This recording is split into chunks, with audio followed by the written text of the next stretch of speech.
We are finally on our way to the United Kingdom, first stop being London. We flew via Panama to Turkey to Heathrow. We were able to take advantage of 3 different airport lounges, kind of a plus for us. We felt really special riding in basically what was nearly first class with top-notch meals served on real plates with real flatware, and they come and make your bed for you at night. For us economy travelers, it was pretty special, and we did enjoy it.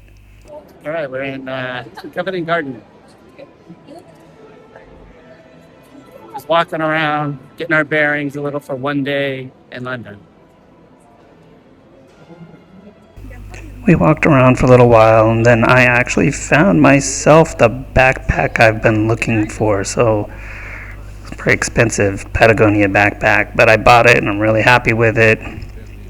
So we just kind of hung around here for a while, took in the sights, went back to the hotel for a while, and then I got bored because I always get bored.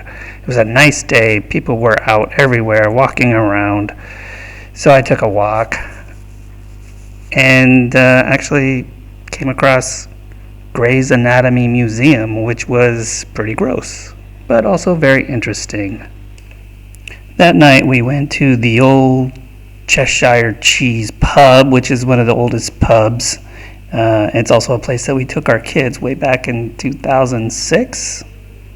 So we went and ate there again. But, we were just there for a night, and so we had to pack up and head to the train station. From London, we took the train down to Canterbury. Canterbury is a really interesting town, and I don't know why I did not get a lot of pictures or video of the place. I mean, we did do a walking tour. We walked all over there. It is a quaint, beautiful town. I would go back any day. We stayed right in the middle of the city.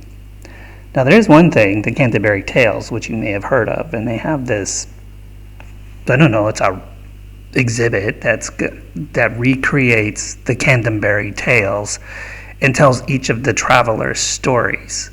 And it's very Disney-esque the way they've set it up. They have recreations of little village pathways inside, and they have animatronics telling the story, or sometimes it's just video telling the story in a cool setting.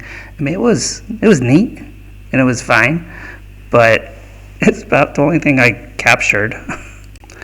This is the church gate to the Canterbury Cathedral, which is the oldest parish church in all of England.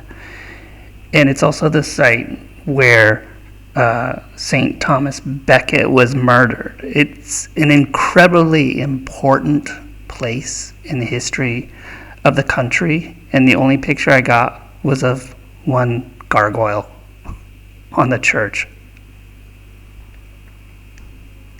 I guess I was just paying too much attention to the guide and telling the history of what took place there, and I forgot to pull out my camera and take some photos. I did, however, get a picture of the crooked house. This is the first crooked house I've seen here in the country, not the last.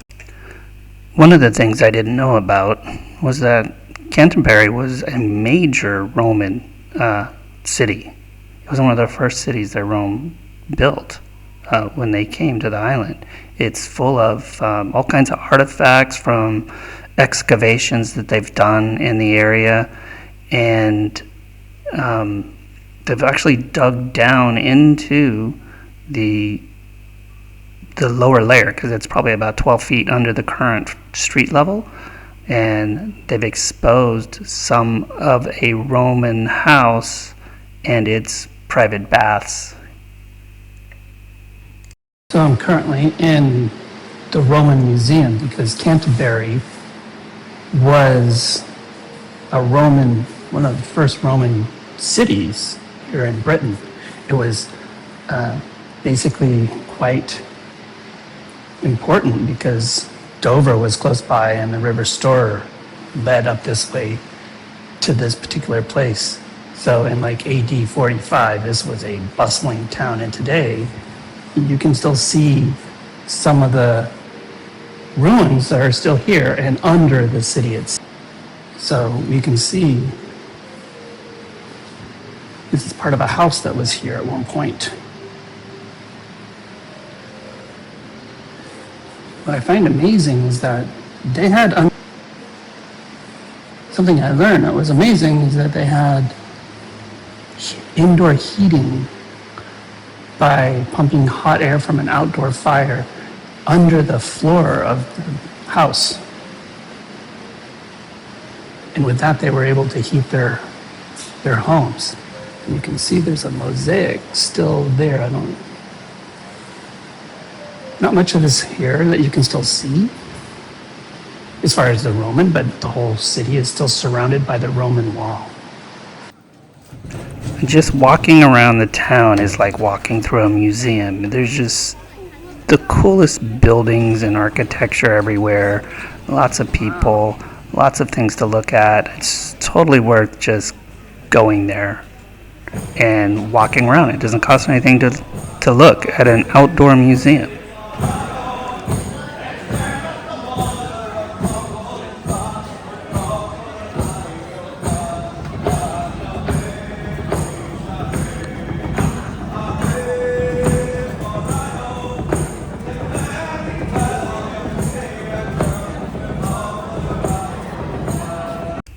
One of the touristy things we did was went on a punting tour, which is a small boat propelled by a large stick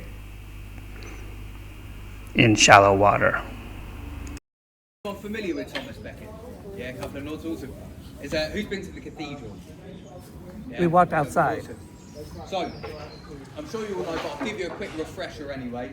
Thomas Becket was the Archbishop of Canterbury about 850 years ago. So this was during the reign of King Henry II. The two of them... the story of Becket's murder went about as viral as things in the medieval times can. And the city of Canterbury became a very popular pilgrimage site. Becket's body was buried in a tomb in the crypts, so down in the basement of the cathedral.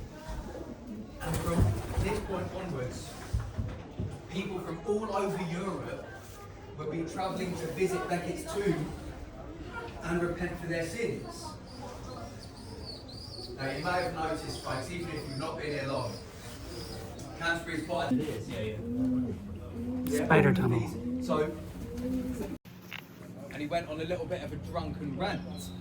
He very loudly exclaimed to a room full of his advisors. As you can tell, the whole thing was not just a little tour on the river, but it was a history lesson as well. Later that evening, they put their heads together to come up with a way to gain favour with the king. It absolutely is. 10 points to you, madam. So, dunking stool, whatever you want to call it. Lots of them in the States would have been used for supposed witches. Now, there could be all sorts of things you'd be accused of practicing witchcraft for. You could have ginger hair, you could have green eyes, be left-handed. Anybody left-handed? Yeah? Problems in your marriage or in the bedroom, maybe? Anybody else? No? You all good? Here's the not so glamorous part of traveling full time. You stay in a town for a week, you end up here. Every time.